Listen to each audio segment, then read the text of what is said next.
بسم اللہ والصلاۃ والسلام علی رسول اللہ صلی اللہ علیہ وسلم۔ السلام علیکم ورحمۃ اللہ وبرکاتہ۔ سورہ توبہ کی آیات 23 تا 27 لیے دورہ قرآن کے اس پروگرام میں حاضر خدمت ہیں۔ ارشاد باری تعالیٰ ہوتا ہے، اعوذ باللہ من الشیطان الرجیم، بسم اللہ الرحمن الرحیم۔ يا أيها الذين آمنوا لا تتخذوا آباءكم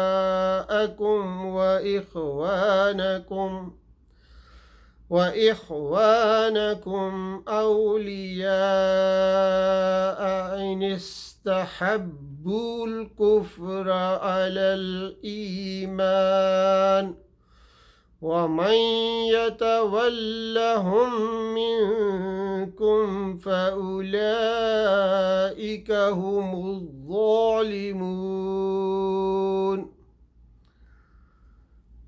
صدق اللہ العظیم۔ رب اشرح لی صدری ویسر لی امری واحلل عقدۃ من لسانی یفقہوا قولی۔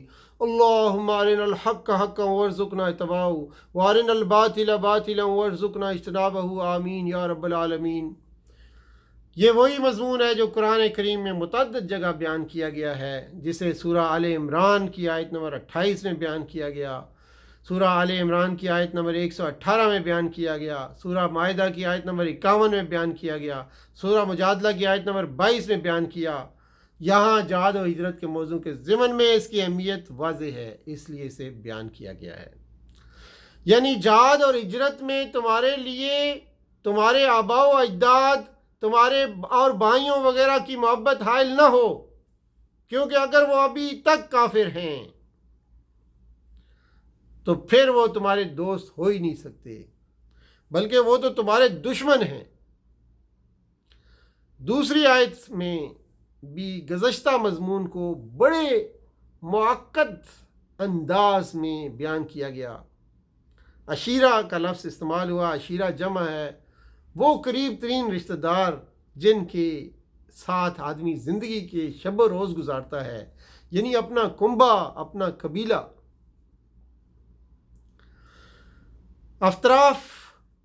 افتراف یعنی کسب کمائی کے معنی کے لیے آتا ہے، باب افتعال سے ہے۔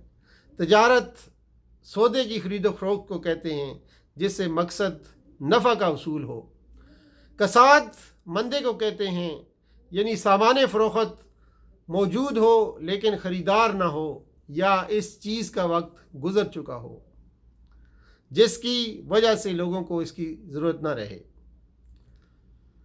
تفسیر قرطبی نے عبداللہ بن مبارک کا قول ذکر کیا ہے کہ تجارت تخشون کسادہ،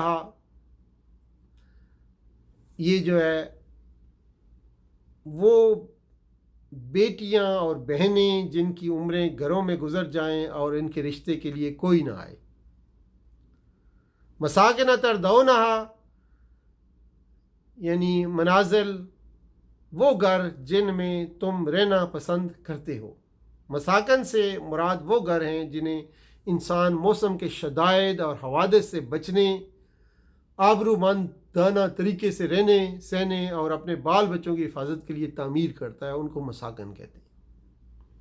یہ ساری چیزیں اپنی اپنی جگہ ضروری ہیں اور ان کی اہمیت اور افادیت بھی ناگزیر ہے، اور قلوب انسانی میں ان سب کی محبت بھی طبعی ہے۔ لیکن اگر ان کی محبت اللہ اور رسول کی محبت سے زیادہ اور اللہ کی راہ میں جہاد کرنے میں مانع ہو جائے تو یہ بات اللہ کو سخت ناپسند ہے اور اس کی ناراضگی کا باعث بنتی ہے، اور یہ فسق ہے جس سے انسان اللہ کی ہدایت سے محروم ہو سکتا ہے۔ حدیث میں بھی اس مضمون کو وضاحت سے بیان فرمایا گیا ہے۔ ایک موقع پر عمر رضی اللہ تعالیٰ عنہ نے کہا تھا، یا رسول اللہ، مجھے آپ اپنے نفس کے سوا ہر چیز سے زیادہ محبوب ہیں۔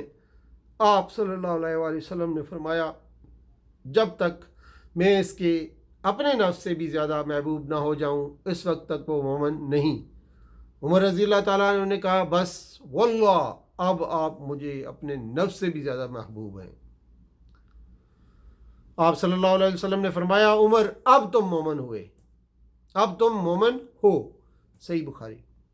دوسری روایت میں نبی کریم صلی اللہ علیہ وسلم نے فرمایا قسم ہے اس ذات کی جس کے ہاتھ میں میری جان ہے، تم میں سے کوئی شخص اس وقت تک مومن نہیں جب تک میں تمہیں اپنے والد اور اولاد سے اور تمام لوگوں سے زیادہ محبوب نہ ہو جاؤں، صحیح بخاری۔ ایک اور حدیث میں جہاد کی اہمیت بیان کرتے ہوئے فرمایا جب تم بیع عینہ یعنی کسی کو مدت معینہ کے لیے چیز ادھار دے کر پھر اسے کم قیمت پر خرید لینا اختیار کر، اگر بیع عینہ اختیار کر لو گے اور گایوں کی دمیں پکڑ کر کھیتی باڑی پر راضی اوکانے ہو جاؤ گے اور جہاد چھوڑ کر بیٹھو گے تو اللہ تم پر ایسی ذلت مسلط فرما دے گا جس سے تم اس وقت تک نہ نکل سکو گے جب تک اپنے دین کی طرف نہیں لوٹو گے۔ تفسیر قرطبی نے اس آیت کے ذیل میں ایک اور حدیث ذکر کی ہے جس میں فرمایا کہ بے شک شیطان ابن آدم کے لیے 3 جگہوں میں حائل ہوتا ہے، اسلام کے راستے میں اس کے لیے بیٹھتا ہے اور کہتا ہے کہ تم اپنے اور اپنے آباء و اجداد کے دین کو کیوں چھوڑتے ہو، تو وہ اس کی مخالفت کرتا ہے اور اسلام قبول کرتا ہے۔ پھر ہجرت کے راستے میں بیٹھتا ہے اور کہتا ہے کہ تم اپنے مال اور اہل کو کیوں چھوڑتے ہو، تو وہ اس کی مخالفت کرتا ہے اور ہجرت کرتا ہے۔ پھر جہاد کے راستے میں بیٹھتا ہے اور کہتا ہے کہ تم جہاد کو کیوں چھوڑتے ہو، تم جہاد کرتے ہو، تم قتل کیے جاؤ گے اور تمہاری بیوی کا نکاح کیا جائے گا اور تمہارا مال تقسیم کیا جائے گا، تو وہ اس کی مخالفت کرتا ہے۔ بس ثابت ہو جاتا ہے کہ اس کا حق اللہ پر کہ اسے جنت میں داخل کر دیں۔